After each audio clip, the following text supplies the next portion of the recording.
नमस्कार दोस्तों, जय हिंद। जब से ट्रम्प साहब प्रेसिडेंट बने हैं तब से आप लोग एक चीज़ नोटिस कर रहे होंगे कि दुनिया भर में बहुत सारे ऐसे निर्णय लिए जा रहे हैं बाय हिम, ऑब्वियस है, जिसके इम्पैक्ट पूरे वर्ल्ड के ऊपर पड़ रहा है।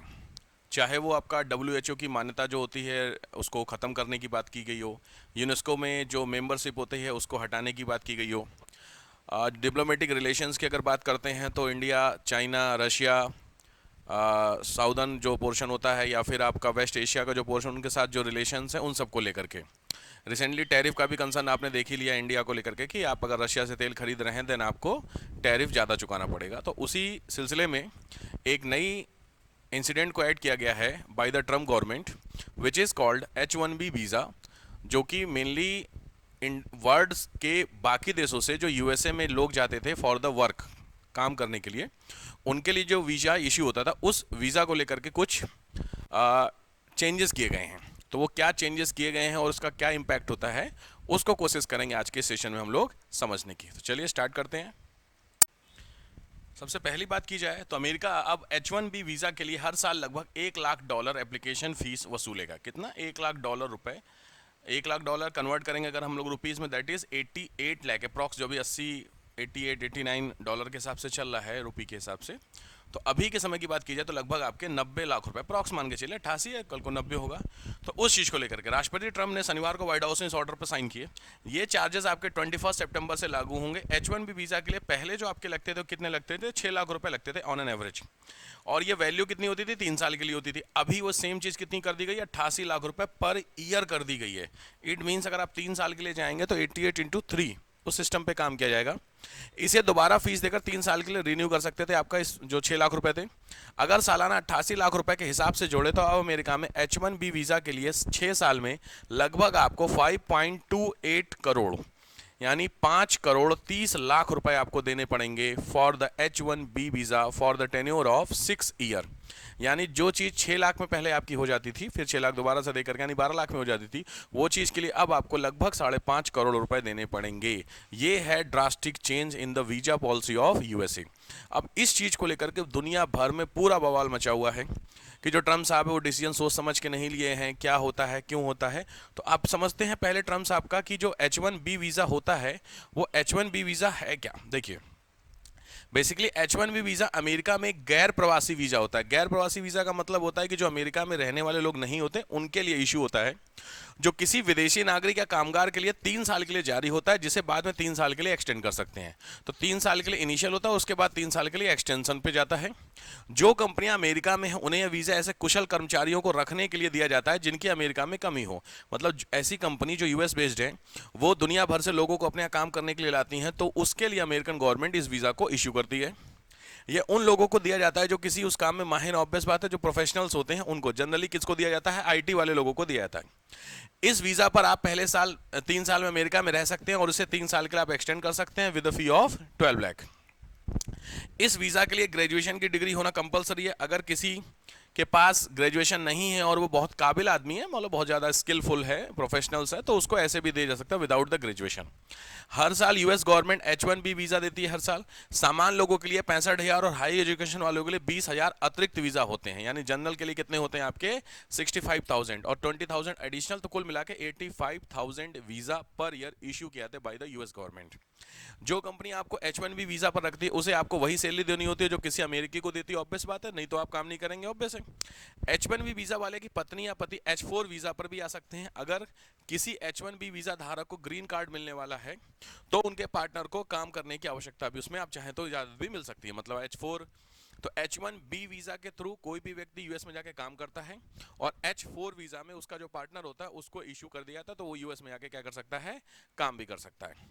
अब बेसिकली ट्रम्प साहब ने जो वीज़ा को चेंजमेंट किए हैं, उस वीज़ा के चेंजमेंट के अंदर 3 कार्ड लॉन्च किए हैं। उन 3 कार्ड में पहला कार्ड आपका गोल्ड कार्ड होता है, यूएस का गोल्ड कार्ड। इस गोल्ड कार्ड की जो कीमत है वो अप्रॉक्सीमेट 8.8 CR है। इसमें अमेरिका में अनलिमिटेड रेजिडेंसी का अधिकार, नागरिकता पाने में मदद कर। ये 2 चीज़ें आपको इस गोल्ड कार्ड में मिलती हैं, जिसमें पहली चीज़ है कि आप अनलिमिटेड रेजिडेंसी रह सकते हैं आराम से, और साथ में नागरिकता पाने यानी यूएस की जो सिटीजनशिप है उसके लिए बेनिफिशियरी हो सकता है। मिलेगी नहीं, बट हाँ बेनिफिशियरी हो सकता है। दूसरा आता है कॉर्पोरेट गोल्ड कार्ड जो कि 17.6 सीआर का है, और इसमें दूसरे कर्मचारी को वीजा ट्रांसफर कर सकते हैं। अगर किसी व्यक्ति के पास है तो वीजा जो ट्रांसफर हो सकता है वो ट्रांसफर कर सकती है। और सबसे इंपॉर्टेंट आपका है platinum card, this is of 41.5 CR, 41.5 crore का। इसका फायदा बिना टैक्स 270 दिन तक आप यूएस में रह सकते हैं और आपको ट्रैवल वीजा की आवश्यकता भी नहीं होगी। यानी यूएस में अगर आप रहना चाहते हैं अप टू 270 डेज, तो उसके लिए आपको 41.5 सीआर पे करने होंगे और आप यूएस में आसानी से 270 दिन तक रह सकते हैं। अब सबसे इंपॉर्टेंट क्वेश्चन बनता है व्हाट इज H1B वीजा। तो basically it is a non agreement visa होता है। इमिग्रेंट का मतलब होता है ये वीजा लॉटरी के जरिए दिए जाते रहे थे, क्योंकि हर साल बहुत सारे लोग अप्लाई करते हैं, तो ऑब्वियस बात है सबका निकल जाए ऐसा नहीं होता है, तो लॉटरी सिस्टम के थ्रू इसको इशू किया जाता है। ये वीजा स्पेशल टेक्निकल स्किल जैसे आईटी, आर्किटेक्चर और हेल्थ जैसे प्रोफेशनल वाले लोगों के लिए मेनली रिलीज किया जाता है। अप्रॉक्सीमेट कितने वीजा हर साल रिलीज होते हैं, तो हर साल की बात की जाए तो लगभग 85,000 वीजा और 85,000 वीजा होते हैं, ये हर साल रिलीज किए जाते हैं, जिसका इस्तेमाल ज्यादातर किस में होता है, प्रोफेशनल्स के लिए किया जाता है। अब आंकड़ों के अनुसार अमेजन को ही इस साल 10,000 से ज्यादा वीजा मिले, यूएस बेस्ड जो कंपनी अमेजन की है उसमें मिले हैं, जबकि माइक्रोसॉफ्ट और मेटा जैसी कंपनियों को 5,000 से अधिक वीजा मिले हुए हैं। गवर्नमेंट का डेटा कहता है कि पिछले साल H1B वीजा का सबसे ज्यादा फायदा किसको मिला था, भारत को मिला था, क्योंकि भारत में लगभग देखा जाए तो अप्रॉक्सीमेट करीब करीब 70% जो वीजा होता है वो इंडियंस को इश्यू होता है। अब यहाँ की बात करते हैं कि ये जो चेंजमेंट हो रहा है इससे इंडिया के ऊपर क्या देयर इज सम इफेक्ट। तो ऑब्वियस बात है नए नियमों में बदलाव से 2 लाख से ज्यादा भारतीय इफेक्ट होंगे डायरेक्टली इनडायरेक्टली। 2023 में इस वीजा जो 2023 में ये जो वीजा मिला था कितने लोगों को मिला था, 1,91,000 लोगों को मिला था विच इज इंडियन। तो ऑब्वियस बात है इन लोगों को या तो रिन्यू करना होगा, देन इनको 88 लाख रुपए पे करने होंगे। नए एप्लीकेंट जो होंगे उनके लिए भी कितना आपको 1,88 लाख रुपए आपको देने पड़ेंगे। भारत की आईटी कंपनी हर साल हजारों कर्मचारियों को H1B वीजा पर अमेरिका भेजती हैं। हालांकि अब इतनी ऊंची फीस पर लोगों को अमेरिका भेजना कंपनी, क्योंकि देखिए 6 लाख रुपए पे करके भेजना वो ठीक है, साल के हिसाब से ठीक है, बट 88 लाख रुपए साल के हिसाब से 3 साल का आप हिसाब लगाइए तो लगभग 2.5 लाख रुपए हो जाते। तो 2.5 लाख रुपए दे करके कंपनी किसी एम्प्लॉय को भेजे, ये थोड़ा सा प्रैक्टिकली पॉसिबल नहीं है। तो ये इसलिए सबसे ज्यादा नुकसान इसमें यूएस बेस्ड कंपनी को होती है। अगर डेटा की बात करते हैं तो देखिए इंडिया वालों ने 73% के आसपास का डेटा लिया है। 73% जो वीजा है वो किसको इशू किया गया है, इंडियंस को इशू किया गया है। चाइना को 12% है, फिलीपींस 1% है, कनाडा 1% है, साउथ कोरिया 1% और बाकी 12% है। तो अगर डेटा की बात होगी तो सबसे ज्यादा किसने लिए हैं, इंडिया ने इस साल सबसे ज्यादा वीजा लिया है। और ये डेटा 2025 का नहीं है, डेटा 2023, 22, 21, 24 हर साल का लगभग आपका इसी ऑर्डर में चलता है। 88 लाख रुपए क्या हर साल लगेंगे, तो आंसर है नए नियम के अनुसार इसके लिए लगभग 88 लाख की फीस हर साल देनी होगी। इट मींस अगर आप 3 साल के लिए जाते हैं तो 88 लाख इंटू 3। नए फीस नए आवेदनों मौजूदा वीजा धारकों के नवीनीकरण दोनों पर लागू होगी। मतलब अगर कोई अप्लाई कर रहा है नए उसके लिए और जो ऑलरेडी है और वो रिन्यू करा रहा है तो दोनों के लिए फीस आपको सेम लगेगी। यह फीस 21 सितंबर से लागू होगी और 12 महीनों के लिए इफेक्टिव रहती है, जब तक किसे इंक्रीज न किया जाए। Maybe there is a chances कि इसको और बढ़ा दिया जाए, बट अभी के लिए आपकी फीस इतनी है। कंपनियों को इसका भुगतान का प्रमाण लगना होगा डेटा, और नहीं तो अमेरिका का जो डिपार्टमेंट होमलैंड डिपार्टमेंट है वो चेक करेगा क्या वास्तव में डेटा आपने इसको रखा और नहीं रखा है।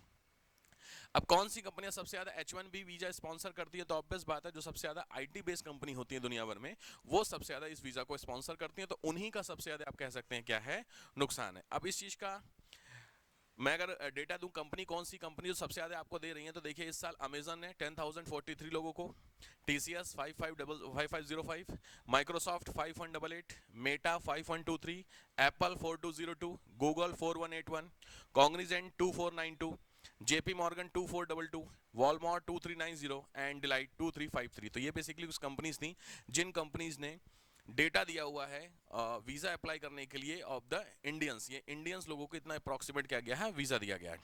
ट्रम्प साहब का स्टेटमेंट की हम लोग बात कर देते हैं बेसिकली कि ये जो नया वीजा प्रोग्राम है ये खिलाड़ियों के साइनिंग बोनस जैसा होता है।